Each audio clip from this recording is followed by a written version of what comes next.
ওনারা যদি এইসব পুরনো আওয়ামী বয়ান, যেগুলো দিয়ে আওয়ামী লীগ নির্যাতন করেছে, যেগুলো দিয়ে আওয়ামী লীগ আমাদের মধ্যে বিভাজিত করেছে আমাদেরকে, এগুলো নিয়ে কাজ করতে চান, তাহলে আসলে ওনারা তরুণদের কাছে বারবার প্রত্যাখ্যাত হবে। অনলাইনে আমরা দেখতে পাচ্ছি যে এত বাজে ভাষায় আক্রমণ হচ্ছে, এত বাজে ভাষায় একজন আরেকজনের ব্যাপারে বলছে, যাতে করে পারস্পরিক বিদ্বেষটা ছড়াচ্ছে। আওয়ামী লীগ এবং ছাত্রলীগের কার্যক্রম তো বন্ধ, কিন্তু মানে একদম যদি আমরা স্পেসিফিকলি বলি তাহলে ছাত্র দলের অনেকের আচরণে ছাত্রলীগের বয়ান আমরা লক্ষ্য করি বা আপনি হয়তো নিশ্চয়ই খেয়াল করেন।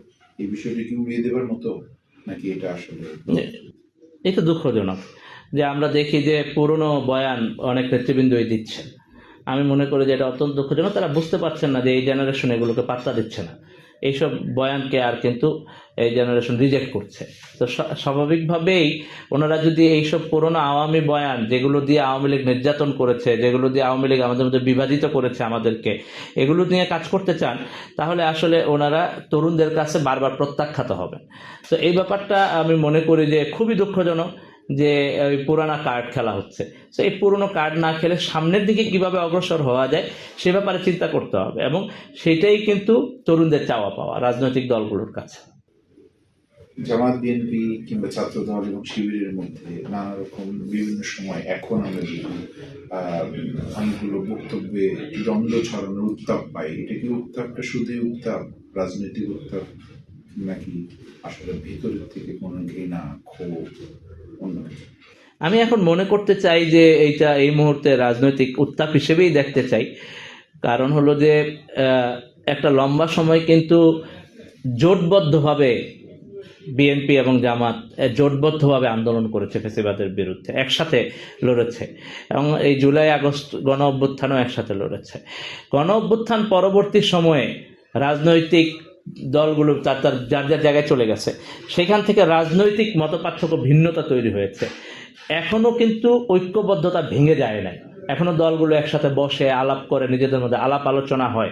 সুতরাং আমি দলগুলোর কাছে অনুরোধ করব তারা যেন এই ক্ষেত্রে দায়িত্বশীল আচরণ করেন, এবং জাতির যে ঐক্যটা প্রয়োজন সেই ঐক্যটা যেন ধরে রাখেন।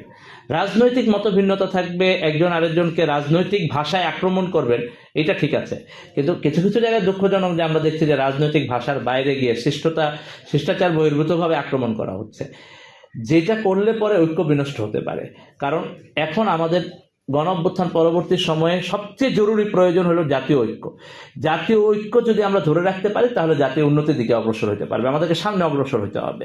তো সামনে অগ্রসর হওয়ার জন্য এই পক্ষগুলোর মধ্যে একটা মিনিমাম বোঝাপড়া, আন্ডারস্ট্যান্ডিং লাগবে। সেই বোঝাপড়াটার জায়গায় দলগুলোকে এবং দলগুলোর নেতাকর্মীদেরকে অনেক বেশি সহনশীল এবং পারস্পরিক আন্তরিকতাপূর্ণ আচরণ করতে হবে। আমি মনে করি যে অনলাইনে সেই জায়গাটা ভঙ্গ হচ্ছে। অনলাইনে আমরা দেখতে পাচ্ছি যে এত বাজে ভাষায় আক্রমণ হচ্ছে, এত বাজে ভাষায় একজন আরেকজনের ব্যাপারে বলছে, যাতে করে পারস্পরিক বিদ্বেষটা ছড়াচ্ছে। তো এই জায়গাটা থেকে যে কোনো মূল্যে বের হতে হবে, এবং দলগুলোকে এই ব্যাপারগুলো নিয়ন্ত্রণ করে পরস্পরের ব্যাপারে একটা শ্রদ্ধাপূর্ণ সম্পর্ক থাকতে হবে। রাজনৈতিক মতভিন্নতা রাজনৈতিক ভাষায় সমালোচনা, সেটা চলবে, সমস্যা নেই।